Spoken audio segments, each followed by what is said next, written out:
नमस्कार मंडळी. उन्हाळ्यामध्ये एखादा कार्यक्रम किंवा लग्न असेल तर त्या ठिकाणी थंडगार मठ्ठा, जिलेबी, कोशिंबीर असे पदार्थ असतातच.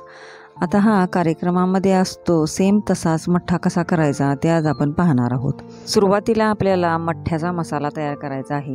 त्यासाठी मी एका मिक्सरच्या भांड्यात 2 हिरव्या मिरच्याचे तुकडे घेतले, 1 चमचा आल्याचा किस, अर्धा चमचा जिरे, अर्धा चमचा सैंधव मीठ व पाव चमचा साधे मीठ घातले.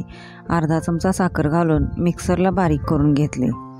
मसाला बारीक झाल्यानंतर तो चमच्याने व्यवस्थित मिक्स करून त्यामध्ये कोथिंबीर आणि 2 चमचे पाणी घालायचे आहे. आता परत एकदा हा मसाला मिक्सरला फिरवून घ्यायचा आहे.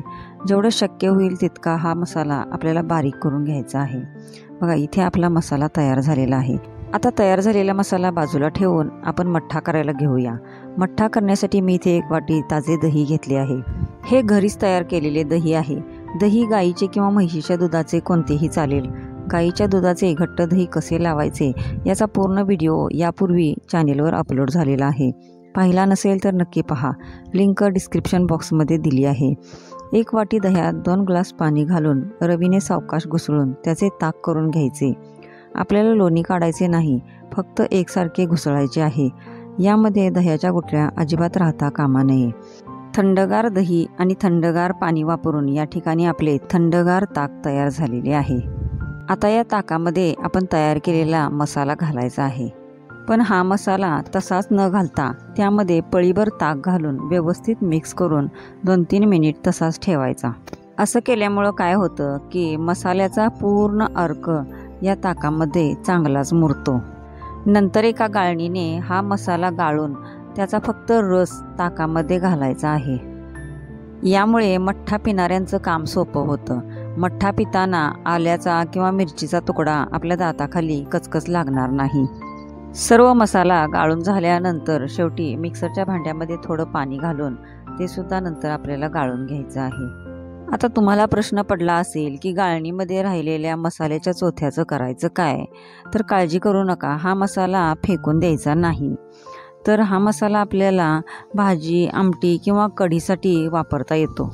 तुमच्या आवडीप्रमाणे तुम्ही मसाला तयार करताना त्यामध्ये लसूण व हिंगपूडसुद्धा वापरू शकता.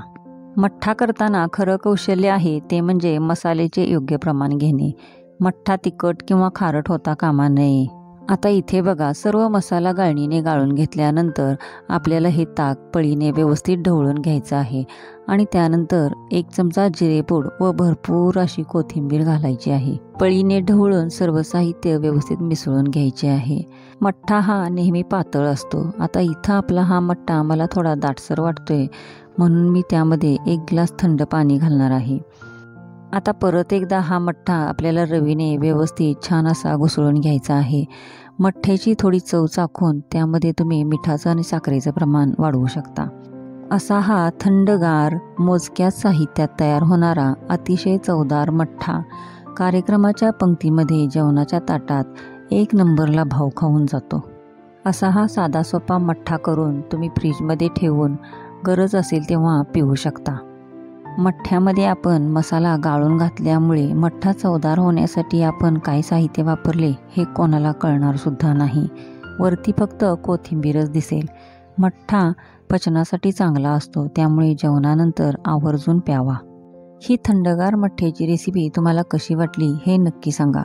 अशाच नवनवीन रेसिपी पाहण्यासाठी चॅनेलला सबस्क्राईब करायला अजिबात विसरू नका. पुन्हा भेटू नवीन रेसिपीसोबत. तोपर्यंत बाय बाय.